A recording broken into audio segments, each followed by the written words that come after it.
अस्सलाम वालेकुम नाजरीन। आज 23 मार्च 2026 है और दिन है सोमवार का।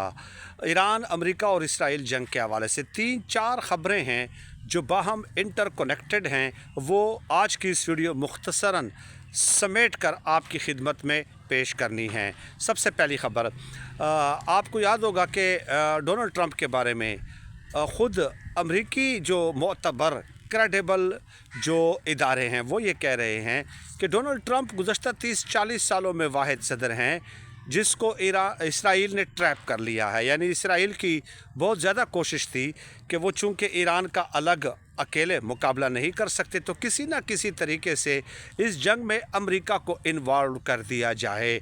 तो ये काम तो कोई और अमेरिकी सदर नहीं कर रहा था, लेकिन डोनाल्ड ट्रंप ने ये बेवकूफ़ी बिलाखिर कर दी है। और फिर वो 48 घंटे की डेडलाइन देना और बिजली के तमाम तर जो उनका रियासती ज़माम कार है उसको टारगेट करना ईरान के, ये तो अलग बातें हैं। लेकिन अब अमेरिकी फ़ौज के अंदर इस हवाले से कंसर्न्स और सवालात उठना शुरू हो गए हैं। ये मैं नहीं कह रहा, कल ही एक सर्वे आया था, उनका एक इदारा है CBS, उन्होंने ये कहा था कि 60% अमरीकी अवाम जो है वो इस जंग के मुखालिफ है और उनको ये मालूम नहीं है कि इस जंग का पर्पस क्या है। सिर्फ इतना ही नहीं बल्कि अमरीकी फ़ौज के हवाले से ये कहा गया कि अमेरिका फ़ौज के अंदर भी ख़ासी तादाद में ये रिज़र्वेशंस हैं, ये सवालात हैं कि इस जंग का असल में गोल है क्या, हम ये जंग लड़ क्यों रहे हैं, हमें ईरान से कोई इमिनेंट थ्रेट कोई था या नहीं था, क्या ईरान के मिसाइल्स और टेक्नोलॉजी इस काबिल है कि वो अमेरिका में बैठकर हमें टारगेट कर लेते। अगर ऐसा नहीं था तो हम इसराइली मफादात के लिए अपनी जानें क्यों दें। यानी ये अमरीकी फ़ौज के अंदर ये सवालात उठ रहे हैं। और इसके अलावा ये भी कि उनके कई सेनेटर्स हैं, एक चक शूमर है और रिपब्लिकन हैं, उन्होंने ये सवालात उठाए हैं कि भाई इस जंग का गोल क्या है, पर्पस क्या है, हम अचीव क्या करना चाहते हैं। और ऐसे कौन से इमिनेंट थ्रेट थे कि डोनाल्ड ट्रंप को जो है ना इस जंग में जो है छलांग लगानी पड़ी। और फिर साथ ही साथ अमेरिकी फ़ौज के हवाले से जो उनके हब फोर्स वगैरह और CBS वगैरह वो ये कह रहे हैं कि बात ये है कि उनके अंदर ये कंसर्न्स हैं कि जब हम वहाँ पे फ़र्ज़ किया अगर ये फ़ैसला होता है कि ईरान के अंदर हमने ट्रूप्स उतारने हैं और अमेरिकन ट्रूप्स उतरने हैं तो वहाँ पे जंग होगी, कितने अरसे की होगी, किस नौइयत की होगी, और इसके अलावा हमारी जो सेफ्टी है उसके लिए क्या इक़दामात किए जाएंगे, क्योंकि ज़ाहिर है वहाँ पे ईरान में अगर हम घेरे में आते हैं। और इसके अलावा इस जंग का जो पर्पज़ है, मोटिव क्या है, क्योंकि बताया तो ये गया था, न्यूयॉर्क टाइम्स भी ख़ुद लिखता है कि जंग जब शुरू हुई थी तो इसराइल ने यह दावा किया था कि हम उनके लीडर्स को चुन चुन कर मारेंगे, अवाम बगावत के लिए उठ खड़ी होगी, अवाम इस रजीम के ख़िलाफ़, इस निज़ाम के ख़िलाफ़ बगावत करेगी और इस तरह जो है उनका रजीम चेंज हो जाएगा। तो अमरीकी फ़ौज के अंदर ये सवालात उठ रहे हैं तो कि बताया तो ये गया था इसराइल की जानब से कि इस तरह बगावत उनके अंदर हो जाएगी। अब क्या रजीम चेंज के लिए अमेरिकन ट्रूप्स को वहाँ पे उतारा जाएगा?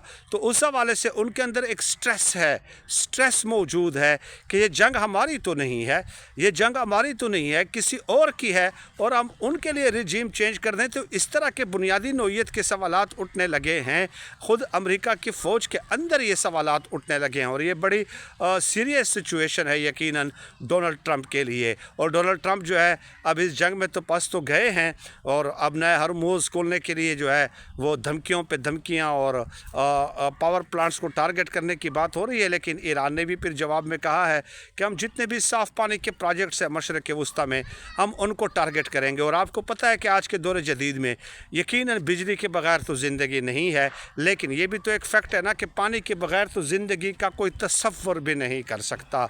तो हर गुज़रते दिन के साथ जो है सूरत हाल कशीदा हो रही है और हमारी तो हमेशा से ये ख्वाहिश रही है कि अमन हो, क्योंकि पाकिस्तान की अब तक देखिए पाकिस्तान की पोजीशन क्या है।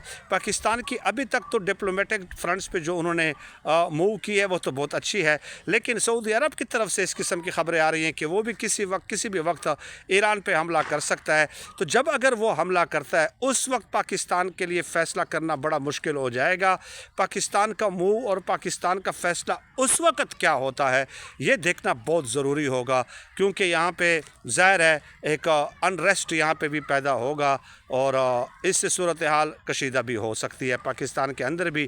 بٹ دیکھتے ہیں کہ فیصلہ ساز انہوں نے کیا فیصلہ کیا ہے اندرون خانہ، اور وہ اس وقت کیسے ریئیکٹ کرتے ہیں، کیونکہ بہت ساری باتیں ہو رہی ہیں، اسپیکولیشنز بھی ہوتی ہیں، کچھ ایگریمنٹس بھی ہیں، لیکن جب تک کوئی انسیڈنٹ وقوع پذیر نہیں ہو جاتا اور اس کے بعد پاکستانی حکومت کا آفیشلی جو ایک فیصلہ ہے وہ سامنے نہیں آ جاتا، تو اس وقت تک تو ظاہر ہے آپ کسی کو مورد الزام نہیں ٹھہرا سکتے۔ ہاں، جو ملاقات ہوئی تھی آرمی چیف کی شیعہ علماء کے ساتھ، اور اس کے بعد انہوں نے واپس آ کر جس طرح کی باتیں کہی ہیں اس سے تو ایک مائنڈ تو کلیئر ہو جاتا ہے، but when it happens, when it does happen, then one can critically analyze the situation۔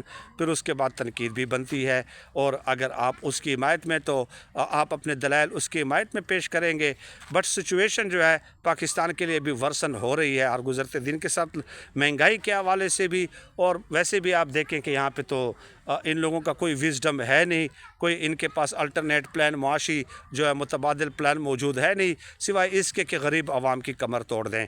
یہ چند باتیں تھیں جو آپ کی خدمت میں مختصراً سمیٹ کر پیش کرنا ضروری تھا۔ انشاءاللہ تعالی وقتاً فوقتاً آپ کے ساتھ نشست کا اہتمام ہوتا رہے گا۔ آپ سب کا بہت شکریہ۔